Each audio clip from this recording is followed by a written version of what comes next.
We would expect talagang magsasalita kay every time there would be a problem sa ating mga politiko. Probably. Pero ako, Davao lang ako. Tapos yung PI na yan, wala talaga yan. Every time pag barahin ko talaga yan. Ano pa, yung PI for charter change, what else? Yung mga mga ganon. Yung mga basta power tripping, kalaban ko masyado yan. Oppressive kasi. Oppressive ba? Tapos yung mga tao, yung mga nasa baba, tinitingnan nila, hindi magkaroon ng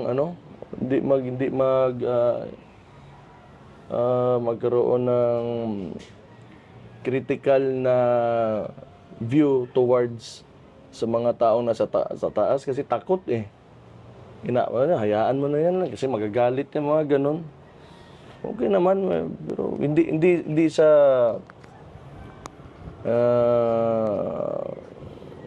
parang feeling ko walang growth pag ganon kasi. Walang growth. Alam mo, yung nakikita ko lang sa style nila, parang monarkiya eh. Alam mo yun? Hari ako. Lahat kayo dapat takot. Dapat ako lang tama. Kayo mali lahat. Hindi ba pwede yun? Hindi porke nga presidente, hari-hari ka na dyan o speaker ka, ikaw na yung duke o ano ka ba ng lugar. Hindi pwedeng ganon. Diba? Masyado silang mayaban. Ayun. So kasi kami, Mayor, hindi namin kayo masyadong kilala, no? Nakikilala ka lang namin, katulad ng sinasabi mo, kapag nagkukwento si Mayor Duterte tungkol sa'yo. So, and ang perception ng tao is Mayor Baste is easygoing, no? Hanggang ngayon pa rin naman. Pero, siyempre, may trabaho ako sa politika. Kailangan ko rin talaga matrabaho. Kung magagalit talaga ako. Kung sinabi kong ulol ka, gago ka dahil sa ginawa mo, ng katarantaduhan, katulad ng PI, ulol ka talaga, gago ka talaga. Ganun lang yun. Kasi, Kinabahan kasi yung mga tao actually, kinabahan dun sa last na statement ni Madam Inday na ayaw nyo na ni Pulong sa politika. So, 2025, i-expect pa ba ng mga residente ng Davao that you will be depende rin talaga. going back Depende to kung makita ko na ayaw ng tao, hindi ko man ipilit. Hindi ko ipilit talaga. Pero parang imposible naman ata yun, Mayor. Pero naniniwala talaga ako sa demokrasya at saka consensus. Yun talaga yung mahalaga sa akin. Hindi kasi yung problema sa politika, kahit yung mga tao ayaw ka, pero marami ka lang pera, Pinipilit.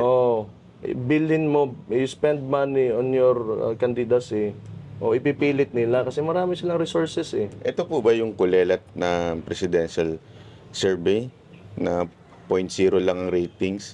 Hanggang ngayon pinipilit niya pa ata. Romualdez? Wala man talaga. Kahit anong gawin niya, ayaw ng tao ng ganong klase yung makaasta.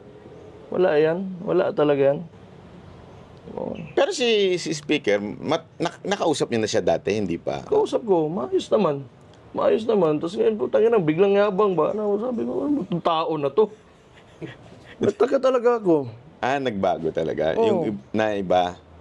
Parang biglang yabang naman itong tao na to. Tapos yung mga panahon na nandyan lang naman, wala. Di rin naman ako masyadong nakikipag-usap yun sa kanila. Nasasaktan kayo pagka yung kapatid niyo po medyo pinag-iinitan? Malamang kapatid ko eh. Kapatid ko yan. Tsaka boss namin yan dito sa Davao. Yung boss namin yan, tapos ginaganon nyo. Diba? lalong-lalo na Palag talaga kami lahat. Hindi lang ako. Kasi boss namin yan. lalong-lalo na sa ginagawa nila kay lalong-lalo na po sa ginagawa nila kay PRD after what happened, after what PRD has done. Idol ng lahat yan dito si PRD. So every time na merong mga sinasabi sa kanya na alam mo na below the belt, anong talagang yung initial na nararamdaman? Ay, hindi, wala. Okay lang kasi tatay. Kilala ko man, hindi naman nasasaktan yung tao na yan. Wala yan.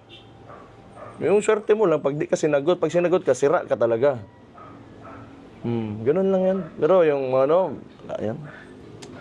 Hindi tinatablan yun. Actually, Mayor, tama ka doon sa sinabi mong idol si PRRD dito sa Davao. Actually, hindi lang sa Davao. Sa buong Pilipinas. Kaya nga naghahanap pa ng ganun eh. Kung tumakbo po ba siya ng okay po ba sa inyo na ngayong 2025 dahil talagang naghahanap ang taong bayan ng ganun Senate, sa kanya. Senate eh. O sa Congress din eh. Personal na ano.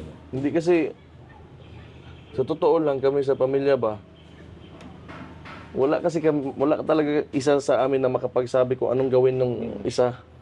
So, off limits yan na territory kung ano yung gusto namin o sa politika namin, ganun. Wala, kanya-kanya kami. Kasi pag mag-away. Pag may suggest or may suggestion or i-insist, magkagulo eh. Sa tatay mo sa 2025, ikaw personally, do you want him or okay lang ba sa'yo na tumakbo pa siya or magpahinga na lang siya? Kung ako, So ikaw. kung may kailangan pa siyang sabihin talaga, mas maganda yung may posisyon siya. Kung may wisdom pa siya talaga na ibigay niya sa mga tao, or if he can, siyempre, if he can still guide the Filipino people, since popular naman talaga siya na tapos naging presidente, a lot of people will really listen to him. Kahit nga yung mga kalaban nakikinig sa kanya. So okay lang sa inyo. Gusto ko. Gusto ko. Gusto ko. Kung may sasabihin pa siya. Kasi maniniwala kasi talagang tao sa kanya. So, ito na siguro panghuling tanong. Sa lahat ng mga nangyayari na to sa bansa natin, wala bang puwang sa puso ninyo na patawarin na lang natin itong mga to, hayaan na lang natin? O talagang sa inyo na hindi pa pwedeng gaguhin ng mga Pilipino? Tingin ko, lumampas na tayo doon eh. Kaya tingnan niyo yung mga tao nandyan saan ba yun sa Manila ngayon? Sa Liwasang Bonifacio. Sa Bonifacio. Wala, it has gone past that already. Serious matter kasi yung na may posisyon ka. Dapat sa simula pa lang inisip na nila yon. Yung actions nila. These are not cattle that you are dealing with. These are people and the lives. Buhay ng mga tao yung pinag-uusapan pag nasa politika ka. Just all the while, isang taon mo, you spent it on thinking about how you can preserve your position. Tarantado ka talaga dyan. Buang yun ang mga nga nakatawag yun. It has gone past that already for forgiveness. For me. Sayang yung isang taon natin. Serious matter yan. Buhay ng mga tao. Lagi nyo sa bigas. I'm sure. Sabihin niya, ambisyon niya man yun. Sige, sabihin, tanggapin na natin. But still, hindi mo sasabihin yan. Kaya hindi mo alam ang buhay ng tao. Kung what it means for, the poor people in the Philippines. Kung 20 and 50 ang bigas, malaking diferensya yan sa buhay ng tao. Even not for, hindi sa mga poor people, even the middle class. Magkano 60, 70, 50, Yung 20, yung malaking bagay yun. Price eaters tayo kasi mahirap tayo. Kailangan yung tiyan natin. May busog, mapuno talaga. Tapos, workers tayo because yung society natin is yung tatsulok eh. We have the elite, we have the middle class, upper and lower middle class, then we have the pinakamababa, the CDE, yung mga tao. Ang dami niyan. And lahat yan, rice.